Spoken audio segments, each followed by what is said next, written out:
Irmãos, o personagem que estudaremos hoje é um homem de dores. É um homem nascido no ano 8 depois de Cristo, numa cidade universitária pujante da Palestina, chamada Tarso.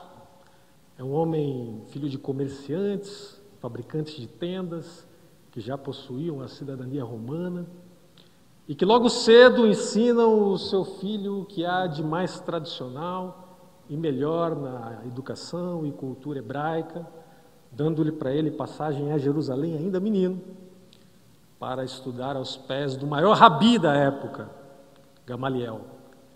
Esse rapaz cresce, inculcado nos valores judaicos mais fundamentalistas da sua tradição, e antes dos 20 anos ele já pertence à seita mais radical do judaísmo da época, o farisaísmo. Esse jovem passa a ser um zeloso pela causa, e o livro de Atos vai dizer que ele passa a perseguir a igreja numa dada altura da vida. Esse homem aprova a morte de Estevão, ao depor a túnica, dando assim um sinal positivo para que o apedrejassem. E esse mesmo homem, ao pedir cartas para a perseguição da Igreja de Cristo recém-nascente, no caminho a Damasco é convertido pelo Senhor. Esse mesmo homem de assassino, Atos dos Apóstolos, vai nos ensinar, ele se torna posteriormente o maior apóstolo da mesma igreja que perseguia. Esse mesmo homem de blasfemo, de perseguidor, passa a ser o maior plantador de igrejas do cristianismo de todos os tempos. Esse mesmo homem se tornará o maior missionário ainda hoje muito lembrado. Nós estamos falando do celebrado e muito cultuado até apóstolo Paulo. Irmãos, o meu desafio nessa manhã, diferente do habitual, que é fazer uma exposição cerrada dos textos versículo a versículo, é lhes apresentar a vida desse homem e como as suas provações refletiram naquilo que ele nos escreveu nas 13 cartas que concentram 25% de todo o material do Novo Testamento. E é a partir da experiência de entender como Paulo alia a sua biografia com o que o Espírito Santo repercute no seu coração e é transmitido nas cartas, é que a gente tentará provar que a experiência de Paulo é fundamental para que a nossa vida no Evangelho hoje seja levada a cabo por meio de uma vida santa. E para isso, irmãos, eu separei 10 provações na vida desse apóstolo que servirão de lições para nós hoje, nessa manhã. Eu queria que os irmãos abrissem logo o livro de Atos dos Apóstolos. Já no capítulo 9, a partir do verso 23, ficaremos basicamente entre o livro de Atos dos Apóstolos, escrito pelo evangelista Lucas, companheiro de viagem do apóstolo Paulo, e as suas demais cartas, sobretudo Romanos, 1ª e 2ª Coríntios. A primeira grande provação do nosso apóstolo, do nosso herói, meus irmãos, é a perda da reputação, da sua autoridade de rabi, quando ele, recém-convertido ao Evangelho de Cristo, ainda em Damasco, ele começa a pregar, e logo no capítulo 9, verso 23, ficamos sabendo o seguinte: decorridos muitos dias, os judeus deliberaram entre si tirar-lhe a vida. Porém, o plano dele chegou ao conhecimento de Saulo. Dia e noite guardavam também as portas para o matarem. Mas os seus discípulos tomaram-o de noite e, colocando-o no cesto, desceram-no pela muralha. Irmãos, alguém que chegou a Damasco com cartas especialmente dirigidas aos líderes daquela sinagoga, agora era perseguido por essa sinagoga. Ou seja, a autoridade e a reputação daquele grande judeu fora posta em xeque. E ele desce por um cesto, fugido, tal qual um moleque escorraçado da sua própria casa. E a gente lê em Filipenses 3, 8, 9, como essa experiência de humilhação, de perda da reputação, de perda da autoridade, reflete nos escritos de Paulo. Leamos Filipenses 3, 8 e 9. Capítulo 3, verso 8 e 9. Sim, deveras considero tudo como perda, por causa da sublimidade do conhecimento de Cristo Jesus, meu Senhor, por amor do qual perdi todas as coisas e as considero como refúgio para ganhar a Cristo e ser achado nele, não tendo justiça própria, que procede da lei, senão a que é mediante a fé em Cristo, a justiça que procede de Deus, baseada na fé. O senso de justiça própria se esvai em benefício da palavra de Deus, do amor e do Espírito Santo plantado nesse novo coração.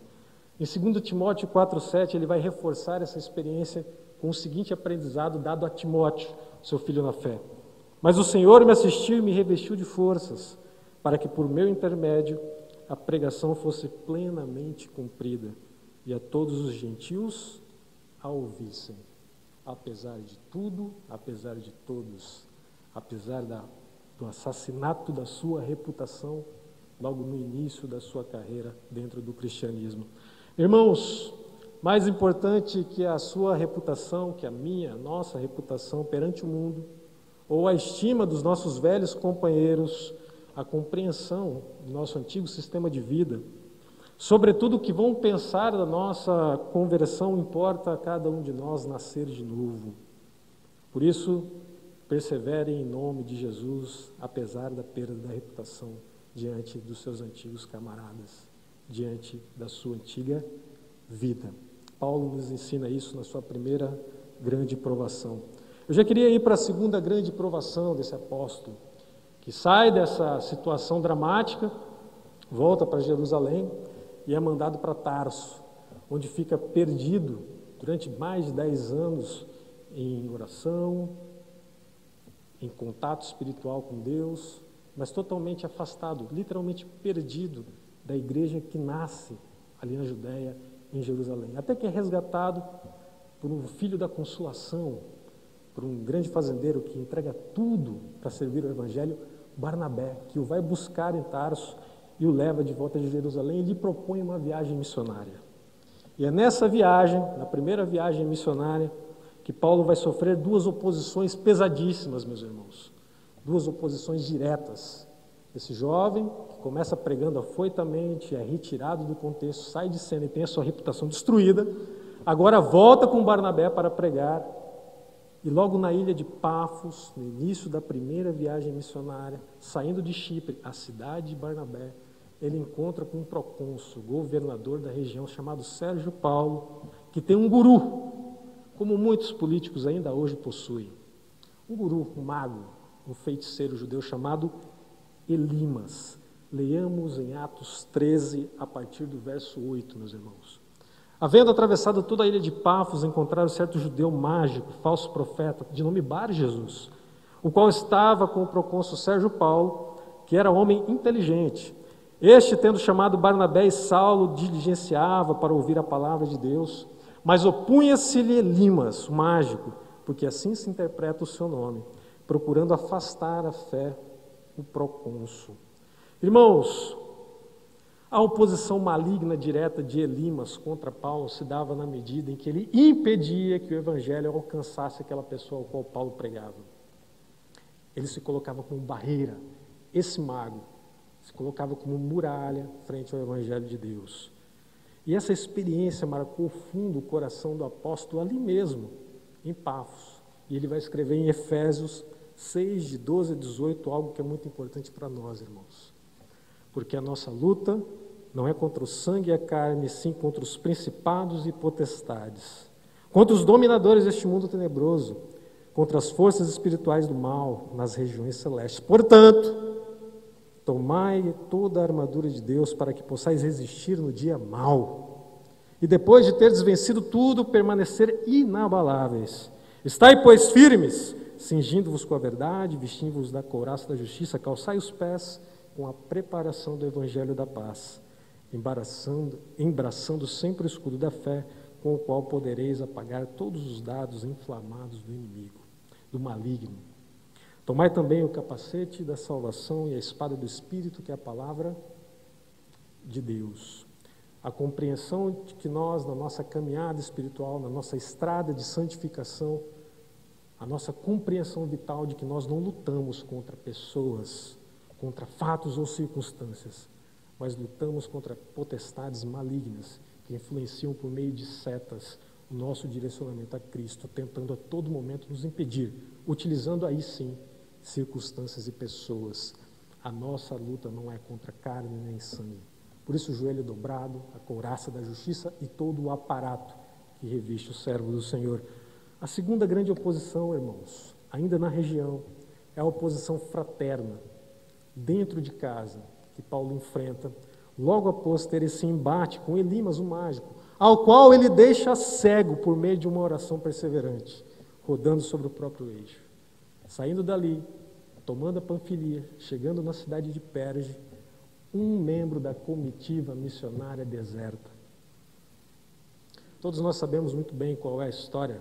João Marcos, ainda menino na fé, tutelado de Barnabé, muito próximo de Pedro, aliás, será o autor do Evangelho de Marcos, que é ditado pelo apóstolo Pedro. João Marcos, muito menino, neófito, deserta. E essa experiência em Paulo, ali em Perge, na primeira viagem missionária, dá a Paulo a certeza e a convicção da unidade fundamental que toda igreja constituída no Senhor deve ter. E essa reflexão dada nessa experiência brutal de afastamento, de briga, que será referida na segunda viagem missionária, quando Barnabé quer tomar novamente João Marcos como parceiro, como uma tal contenda entre o apóstolo e o filho da consolação Barnabé. E essa tal contenda é dada numa reflexão que é a reflexão que mora em Romanos 12, 4 a 5. Porque assim num só corpo temos muitos membros, mas nem todos os membros têm a mesma função. Assim também nós, conquanto muitos, somos um só corpo em Cristo e membros uns dos outros. Irmãos, em primeiro lugar, saiba que a guerra que nós decidimos lutar ao lado de Cristo é uma guerra espiritual. Com Satanás a todo momento, tentando tirar de nós e tocar nas pessoas mais caras e preciosas a nós. Em primeiro lugar, tentando tocar aquele que é objeto do Evangelho. Na ocasião, em Pafos, o procônsul Sérgio Paulo. E no segundo momento, tocando aos nossos, aqueles que pertencem à nossa própria casa, aqueles que estão junto conosco. No caso, a deserção de João Marcos. Segunda grande provação do apóstolo Paulo. A oposição maligna e a oposição fraterna. Irmãos, a terceira grande provação, talvez seja o episódio mais fatídico da carreira do apóstolo Paulo. Está registrado em Atos 14, 19, e eu leio: Sobrevieram, porém, judeus de Antioquia e Icônio, instigando as multidões e apedrejando a Paulo, arrastaram-no para fora da cidade, dando-o por morto. Paulo termina a primeira viagem missionária, vai até o Concílio de Jerusalém e volta para Listra, uma cidade onde posteriormente ele conhecerá o seu filho na fé, Timóteo, e ao qual terá também contato com Lídia, a comerciante de púrpura. Mas antes disso, na primeira passagem em Listra, depois de curar um aleijado e ser tomado como Deus por aquelas pessoas, no caso de Paulo, Deus Hermes ou Mercúrio em alguma Bíblia, e a Barnabé como o próprio Deus Júpiter, eles instam as pessoas a não adorá-los. Mas as pessoas dificilmente deixavam de fazer-lhes sacrifícios ali naquelas circunstâncias, porque Paulo tinha feito um grande sinal, um grande prodígio. Paulo tinha curado um aleijado, tinha feito ele saltar, diz o texto.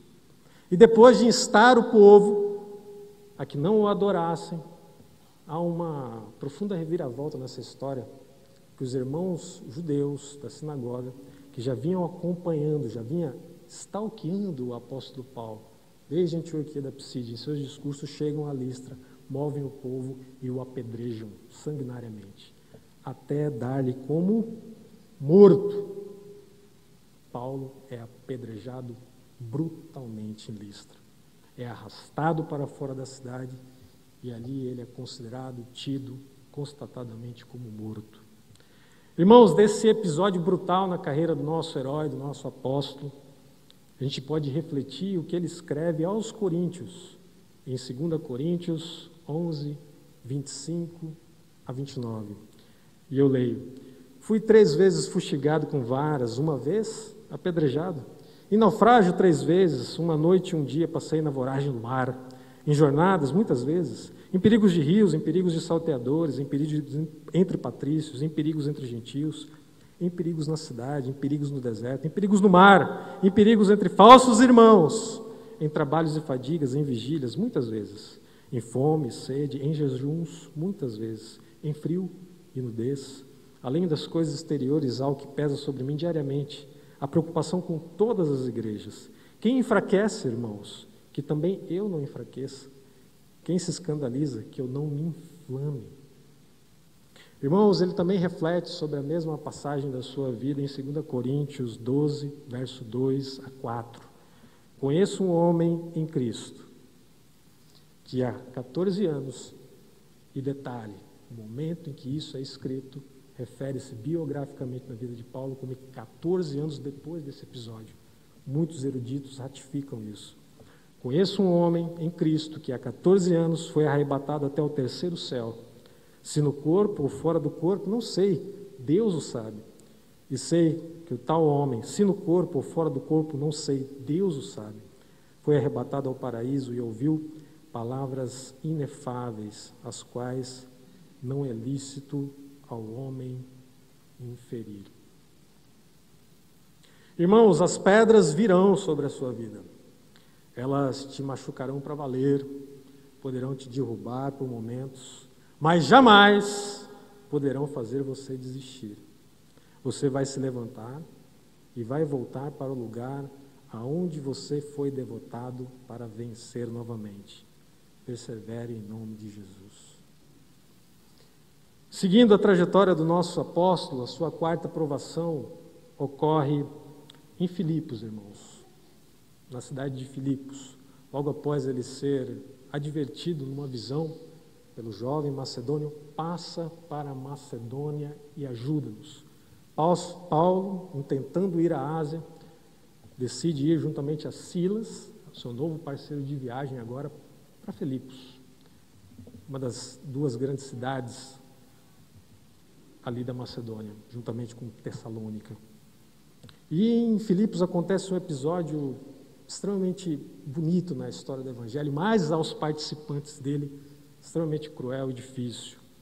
E eu leio a partir do verso 22, no capítulo 16 de Atos. Levantou-se a multidão, unida contra eles, e os pretores, rasgando-lhes as vestes, mandaram açoitá-lo com varas. E depois de lhes darem muitos açoites, os lançaram no cárcere, ordenando ao carcereiro que os guardasse com toda a segurança.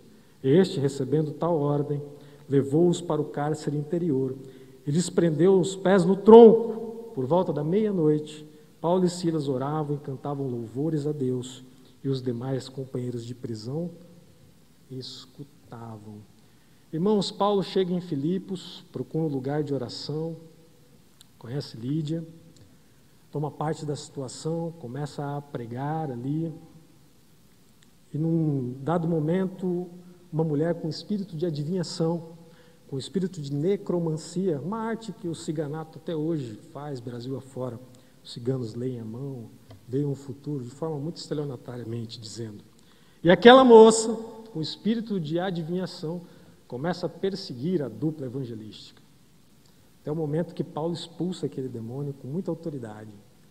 E a fonte de renda daqueles homens, daquela cidade, deixa de existir.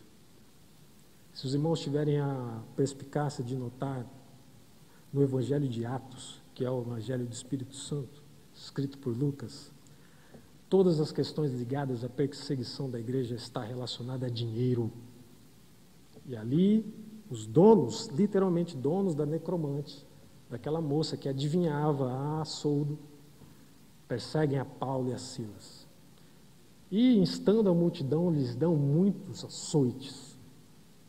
Uma tortura muito cruel, sobretudo para quem era cidadão romano, numa província romana. E ali, meus irmãos, Paulo é lançado no cárcere, que o autor do texto vai referir-se como cárcere interior. O cárcere interior é o calabouço, é o cárcere do cárcere. É a situação mais pesada do que é habitual relegada aos demais presos. Paulo está ali numa situação dramática, esfolado vivo, torturado, e no cárcere interior, juntamente a Silas. E essa experiência, meus irmãos, penso eu, na licença poética do pregador, numa conversa tete a tete com Silas ali, em sangue, completamente atribulado, com o pé no tronco, ele chega para o companheiro e fala: Silas, meu irmão, que oportunidade é essa que nos foi dada por Deus? Porque em tudo somos atribulados, porém não angustiados. Perplexos, Silas, porém não desanimados. Perseguidos, porém não desamparados, meu irmão. Abatidos, porém não destruídos. Levando sempre nesse corpo, lenhado, o morrer de Jesus, para que também a sua vida se manifeste em nosso corpo. Glória a Deus, vai dizer Silas nessa altura. Porque nós, Silas, que vivemos, somos sempre entregues à morte por causa de Jesus, para que também a vida de Jesus se manifeste em nossa carne mortal, de modo que em nós opera a morte, como agora. Provavelmente morreremos, vítima desses sangramentos. Mas em vós, a vida. Tendo, porém, o mesmo espírito da fé, como está escrito, sabendo que aquele que ressuscitou o Senhor Jesus também nos ressuscitará com Jesus e nos apresentará convosco. Glória a Deus, brada Silas, a essa altura. Porque todas as coisas existem por amor de vós, para que a graça, multiplicando-se, torne abundantes as ações de graças por meio de muitos, para a glória de Deus. Por isso, não desanimamos, Silas. Pelo contrário, mesmo que o nosso homem exterior se corrompa, contudo, o nosso homem interior se renova de dia em dia.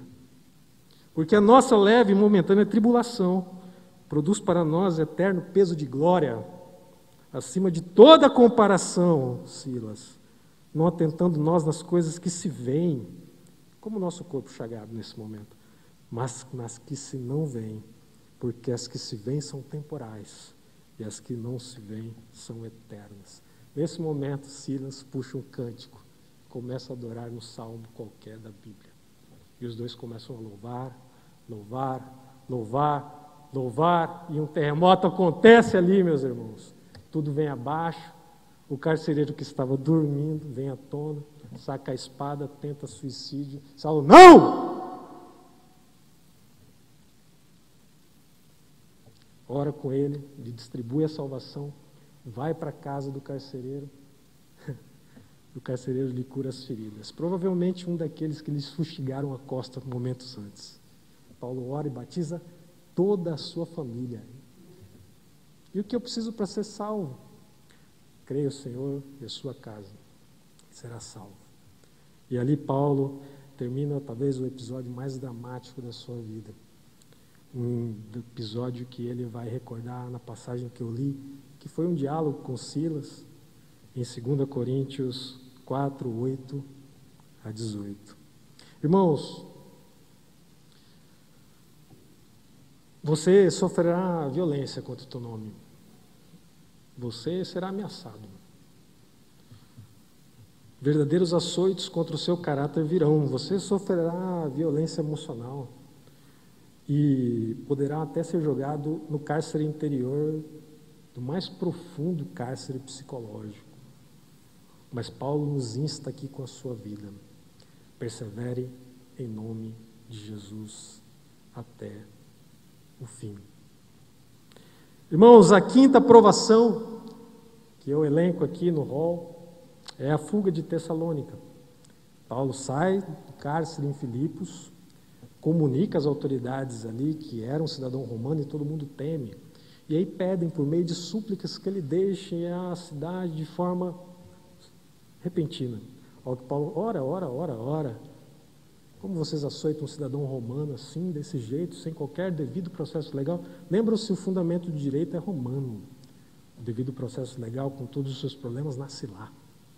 E Paulo insta aqueles filipenses, aquelas autoridades, até que eles supliquem para que ele vá embora, pelo amor de Deus. Paulo vai para Tessalônica. E lá em Tessalônica ele tem um rico ministério, irmãos, até que ele foge, conforme Atos 17, verso 10. E logo, durante a noite, os irmãos enviaram Paulo e Silas. E Atos 17, 18 vai dizer que depois de Tessalônica, saindo de lá, ele vai até Atenas e é ridicularizado no Areópago, quando tenta debater com epicuristas e estoicos, ao ser chamado de tagarela por estes, conforme o verso 18 do capítulo 17. E alguns dos filósofos epicureus e estoicos contendiam com ele, havendo quem perguntasse: o que quer dizer esse tagarela? Açoite, tronco, apedrejamento, perda de reputação e da autoridade. Paulo, entre os missionários contemporâneos que baseiam-se a sua credibilidade no seu sucesso profissional, seria um fracasso. O ministério dele é corroído de desgraças, todas elas vencidas em Cristo Jesus, sim, é certo. Mas a audiência de hoje, irmãos, o apóstolo Paulo não brilharia os holofotes da mídia. Mas ele não estava importando com isso, porque ele escreve baseado nessas últimas experiências, tanto em Tessalônica quanto em Atenas, o seguinte: 1 Coríntios 4, de 11 a 13. Até a presente hora sofremos fome e sede e nudez, e somos esbofeteados, e não temos morada certa, e nos afadigamos, trabalhando com as nossas próprias mãos. Paulo nunca foi pesado à igreja, ele mesmo insiste em dizer, fabricava tenda. Quando somos injuriados, bem dizemos, Sermão do Monte, bem-aventurados mansos. Quando perseguidos, suportamos. Quando caluniados, procuramos conciliação e não tirar satisfação. Até agora temos chegado a ser considerados lixo do mundo, escória de todos. Irmãos, nessa altura é bom dizer a todos aqui que, se for necessário, saia de onde você está para permanecer em Cristo. Se for necessário correr, corra. Se for urgente fugir, fuja para guardar a sua fé. Mas sempre persevere em nome de Jesus até o fim.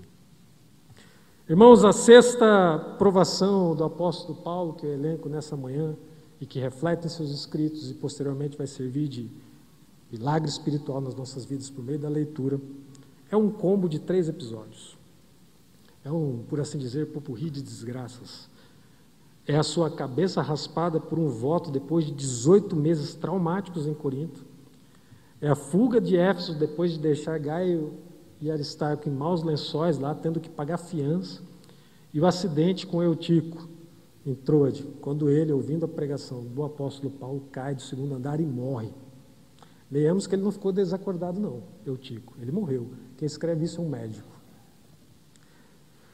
1 Coríntios, a experiência do voto, meus irmãos, quando Paulo raspa a cabeça. Veja, o cabelo para o judeu, a barba, para quem mora no Oriente Próximo e segue ou a religião abraâmica, judaica, islâmica ou cristã, a copta, o cabelo e a barba são entes fundamentais, irmãos, são como órgãos do corpo.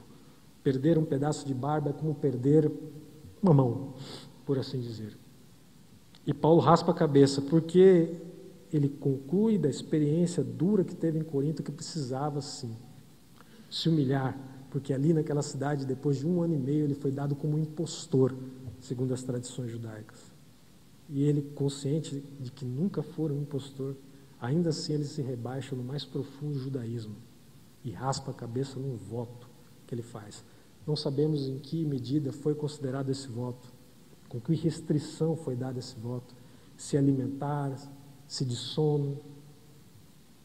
Mas ele diz em 1 Coríntios 9, 19 e 20 a respeito disso: porque sendo livre de todos, fiz-me escravo de todos, a fim de ganhar o maior número possível. Procedi para com os judeus como judeu, a fim de ganhar os judeus, para os que vivem sob o regime da lei, como se eu mesmo assim vivesse, para ganhar os que vivem debaixo da lei, embora não esteja eu debaixo da lei. Depois do episódio com Eutico, quando ele desce do segundo andar pregando, e ali ora com aquele jovem e o ressuscita, ele vai pensar isso de forma ministerial e profundamente, como uma bela paráfrase do que é o nosso contemporâneo até, meus irmãos. E digo isto a vós outros, que conheceis o tempo. Já é hora de vos despertares do sono. Eutico dormia na janela, olhando para fora, enquanto a mensagem estava dentro. Porque a nossa salvação está, agora, mais perto do que quando no princípio cremos. Vai alta noite e vem chegando o dia. Deixemos, pois, as obras das trevas e revistamo-nos das armas da luz. Quantos de nós estão na casa do Senhor a ponto de cair, precipitando a morte, porque olha pela janela coisas que não se encontram na casa do Senhor? Paulo ainda reflete sobre isso em Efésios 5,14. Pelo que diz: desperta, ó tu que dormes, levanta-te de entre os mortos, e Cristo te iluminará.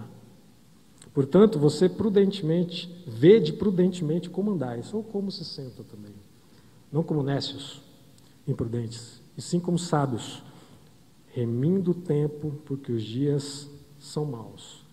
Irmãos, haverá tempos em nossas vidas de renúncia, de votos, como o presente mês, de jejum. Haverá tempo, sim, de rasparmos a nossa cabeça em prol de um crescimento espiritual mais profundo. Haverá acidentes com aqueles que se encontram ao nosso redor. Haverá incidentes também, doenças, enfermidades.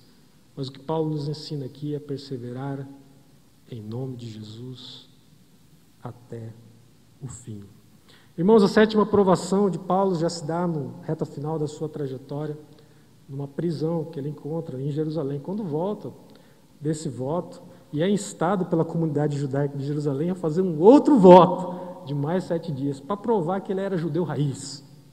E Paulo entra na sinagoga e passa 7 dias, jejum, oração, e paga tudo para mais 4 judeus. E ao final disso, em Atos 22, 24, nós sabemos que ordenou o comandante que Paulo fosse recolhido à fortaleza e que, sob açoite, fosse interrogado para saber por que motivo assim clamavam contra ele. Irmãos, a lição que nós temos aí está radicada, escrita e serve de consolo espiritual para nós. Está em 2 Coríntios 6, 1, 10. E eu leio: e nós, na qualidade de cooperadores com ele, também vos exortamos a que não recebais em vão a graça de Deus. Porque ele diz: eu te ouvi no tempo da oportunidade e te socorri no dia da salvação. Eis agora o tempo sobremodo oportuno, eis agora o dia da salvação, não dando nós nenhum motivo de escândalo em coisa alguma, para que o ministério não seja censurado. Pelo contrário, em tudo recomendando-nos a nós mesmos como ministros de Deus, na muita paciência, em cumprir votos, nas aflições, nas privações, nas angústias, nos açoites, nas prisões, nos tumultos, nos trabalhos, nas vigílias, nos jejuns, na pureza, no saber, na longanimidade, na bondade, no Espírito Santo, no amor não fingido, na palavra da verdade, no poder de Deus, pelas armas da justiça, quer ofensivas, quer defensivas, por honra e por desonra, por infâmia e por boa fama também, como enganadores e sendo verdadeiros, como conhecidos e, entretanto, bem conhecidos, como se estivéssemos morrendo e, contudo, eis que vivemos, como castigados, porém não mortos, entristecidos, mas sempre alegres, pobres, mas enriquecendo a muitos, nada tendo, mas possuindo tudo. Depois de dizer isso para aquele centurião, o sumo sacerdote Ananias, do lado, mandou, conforme Atos 23, 2 e 3, aos que estavam perto dele, que lhe batessem na boca. Um tapa na boca. Depois de dizer algo que partia da parte de Deus, inspirado pelo Espírito Santo. Um tapa na boca. Irmãos, às vezes vão pedir para você, para mim, para todos nós, em algum momento da nossa estrada espiritual, sair de cena. Às vezes vão nos mandar calar a boca. Chegará uma época em que todos poderemos até ficar amordaçados, a depender da nossa cultura. Amordaçados, inclusive, dentro da nossa própria casa. O judaísmo era a casa de Paulo. Amordaçados de dizer verdades até contra nossos filhos ou filhas, irmãos ou irmãs.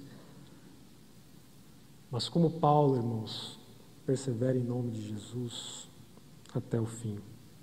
A oitava aprovação, é o encontro com dois poderosos, preso, ele é mandado para Cesareia e encontra-se com dois casais, poderia dizer dois casais de demônios, Drusila e Félix, e depois Agripa e Berenice. Drusila era conhecida na antiguidade, a história nos diz, como uma das mais belas mulheres de todos os tempos. Drusila era judia. Quando ela conheceu Félix, que era governador ali da região, ela se encantou, se apaixonou por Félix. Detalhe, Drusila era casada com um rei.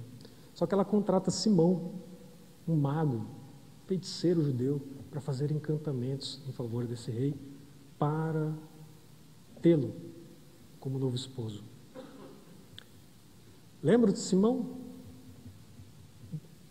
O apóstolo Pedro, que repreende porque este, Simão, um mago, queria comprar a forma com que os apóstolos batizavam as pessoas com o Espírito Santo, e a partir do qual temos a questão da simonia, que é a compra de bens espirituais. Sim, é esse mesmo cidadão que faz o trabalhinho ali para Drusila, e ela conquista Félix. Essa mesma Drusila está empolvorosa para ver como o apóstolo Paulo prega. E nós temos ali em Atos 24, esse acontecimento. Passados alguns dias, vindo Félix com Drusila, sua mulher, que era judia, mandou chamar Paulo e passou a ouvi-lo a respeito da fé em Cristo Jesus. Paulo pregou para o casal. E ao final da pregação, o texto em Atos vai dizer que Félix temeu. Algumas traduções falam que Félix teve muito medo. Veja, irmãos, muitos dos pregadores contemporâneos ocupariam essa oportunidade com a farta possibilidade de diminuir o potencial do Evangelho ao tamanho das expectativas da audiência. Muitos dos nossos pregadores fariam um Evangelho prêt-à-porter, adequado, customizado para aquele casal, sem os predicativos dados numa conduta moral limpa, perfeita. Muitos pregadores da época utilizariam aquele contexto para fazer o casamento perfeito entre uma religião nascente e o poder imperial. Aliás, o que fora feito pelo apostólico romano catolicismo algum tempo depois com Constantino. Paulo não fez isso e teve uma segunda oportunidade, irmãos, quando o Festo, que substitui a Félix, bota Agripa e Berenice para que pudessem ouvir também esse mesmo apóstolo. Quem é Berenice? Berenice era irmã de Agripa, do rei Agripa. Mas sabe a história sobejamente, com farta bibliografia, que Berenice vivia em relação incestuosa com seu irmão. Ela coabitava com seu irmão. Todos sabem, na história clássica, que Berenice era mulher do seu próprio irmão, o rei Agripa. E Paulo prega com toda a voracidade do Evangelho aquele casal que entra, Atos 25, 23, à presença de Paulo com grande pompa. E depois de pregar longamente, Agripa vai interromper o apóstolo Paulo, palmas.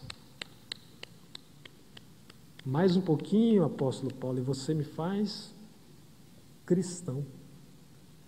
E o apóstolo Paulo responde com uma ironia ainda mais feroz: se muito ou pouco, Agripa, eu não sei, mas que você se torne igual a mim, exceto por essas correntes. Nesse momento, Agripa e Berenice se levantam irados. Mas ele confessa: esse homem aí não deve nada para ninguém, não. Se não tivesse recorrido a Nedo, poderia viver tranquilamente. Irmãos, esse episódio Paulo reflete o verso mais clássico dos clássicos, que é Romanos 1, 18 e 32. Com esses dois casais de demônio na cabeça, Paulo escreve: a ira de Deus se revela do céu contra toda impiedade e perversão dos homens que detêm a verdade pela injustiça. Porquanto que de Deus se pode conhecer é manifesto entre eles, porque Deus lhes manifestou. Porque os atributos invisíveis de Deus, assim o seu eterno poder, como também a sua própria divindade, claramente se reconhece desde o princípio do mundo, sendo percebidos por meio das coisas que foram criadas, Tais homens são, por isso, indesculpáveis, porquanto, tendo conhecimento de Deus, não o glorificaram como Deus, nele deram graças. Antes se tornaram nulos em seus próprios raciocínios, obscurecendo-lhes o coração insensato. Inculcando-se por sábios, tornaram-se loucos e mudaram a glória de Deus incorruptível em semelhança da imagem do homem corruptível, bem como de aves, quadrúpedes e répteis. Por isso Deus entregou tais homens à imundícia do incesto, pelas concupiscências de seu próprio coração, para desonrarem o seu corpo entre si, pois eles mudaram a verdade de Deus em mentira, adorando e servindo a criatura em lugar do Criador, o qual é bendito eternamente. Amém. Irmãos, você terá oportunidades de baratear o Evangelho na sua conduta, no seu modo de pensar, de vestir, de se relacionar com as pessoas que não são crentes. Você terá sim a oportunidade de transformar a graça comprada pelo sangue de Jesus em graça barata. Você terá essa oportunidade. Você será tentado muitas vezes a compatibilizar o discurso entre o mundo da igreja e o mundo. Você será sugestionado muitas vezes a não ser tão radical, mas sempre faça a sua audiência tremer com o Senhor dos Exércitos. Persevere em nome de Jesus até o fim. Irmãos, a 9ª e 10ª aprovação ocorrem na viagem de Paulo a Roma. Fica 2 anos em Cesareia, depois ele é mandado para Roma. E no trajeto ocorre tudo tranquilamente. Viagem sossegada, sem maiores tormentas, só que não. Ele chega a Roma de forma dramática. Na viagem ele sofre um naufrágio e ao portar numa ilha, que é a ilha de Malta, a famosa ilha de Malta, ele é picado por uma cobra venenosa. Por fim, Paulo chega a Roma para o último capítulo da sua história. E nós lemos o que depois de todos esses eventos, que para muitos é a 4ª viagem missionária, de Cesareia a Roma, que é a viagem, o capítulo náutico de Atos, que é a história do naufrágio. Paulo vai concluir o seguinte em Romanos 8, 28 a 39, já em vias de concluir a sua carreira. Depois de ter perdido a autoridade, a reputação, ter sofrido apedrejamento, ter sido açoitado, jogado no cárcere interior, ter fugido inúmeras vezes, escorraçado, ser ridicularizado, tido como tagarela, ser enfrentado pelos poderosos e manter firme na fé. Paulo vai escrever, talvez, o capítulo mais lindo da Escritura Sagrada, pelo menos na opinião desse modesto pregador. Romanos 8, 28 a 39. Sabemos que todas as coisas cooperam para o bem daqueles que amam a Deus. Não é incrível alguém que passou por tudo isso escrever isso, irmãos? Sabemos que todas as coisas cooperam para o bem daqueles que amam a Deus, daqueles que são chamados segundo o seu propósito. Porquanto aos que de antemão conheceu, também os predestinou para serem conformes à imagem de seu Filho, a fim de que ele seja o primogênito entre muitos irmãos. E aos que predestinou, a esses também chamou, e aos que chamou, a esses também justificou, e aos que justificou, a esses também glorificou. Que diremos, pois, à vista de estas coisas? Se Deus é por nós, quem será contra nós? Aquele que não poupou seu próprio Filho, antes por todos nós o entregou, porventura não nos dará graciosamente com ele todas as coisas? Quem intentará acusação contra os eleitos de Deus? É Deus quem os justifica. Quem os condenará? É Cristo Jesus quem morreu, ou antes quem ressuscitou, o qual está à direita de Deus e também intercede por nós. Quem nos separará do amor de Cristo? Será tribulação, ou angústia, ou perseguição, ou fome, ou mudez, ou perigo, ou espada? Como está escrito, por amor de ti somos entregues à morte o dia todo. Fomos considerados como ovelhas para o matadouro. Em todas estas coisas, porém, somos mais que vencedores, por meio daquele que nos amou. Porque eu estou bem certo de que nem a morte, nem a vida, nem os anjos, nem os principados, nem as coisas do presente, nem do porvir, nem os poderes, nem a altura, nem a profundidade, nem qualquer outra criatura pode separar-nos do amor de Deus que está em Cristo Jesus, nosso Senhor. Irmãos, depois dessa grande descoberta, que é a predestinação daqueles que foram comprados pelo sangue de Cristo, da justificação pela fé, da doutrina da graça, é que Paulo pode escrever, depois de tudo que passou, ao seu sucessor. Porque ele entende a essa altura que sucesso sem sucessão é fracasso. E ele vai dizer a Timóteo: quanto a mim, Timóteo, estou sendo já oferecido por libação, e o tempo da minha partida é chegado. Combati o bom combate, completei a carreira, guardei a fé. Já agora a coroa da justiça me está guardada, a qual o Senhor, reto juiz, me dará naquele dia, e não somente a mim, mas a todos quantos amam a sua vinda. Glória a Deus. O que fica de tudo, meus irmãos, de tudo que foi dito nessa manhã, é que devemos perseverar em nome de Jesus até o fim. Fiquemos de pé, oremos ao Senhor.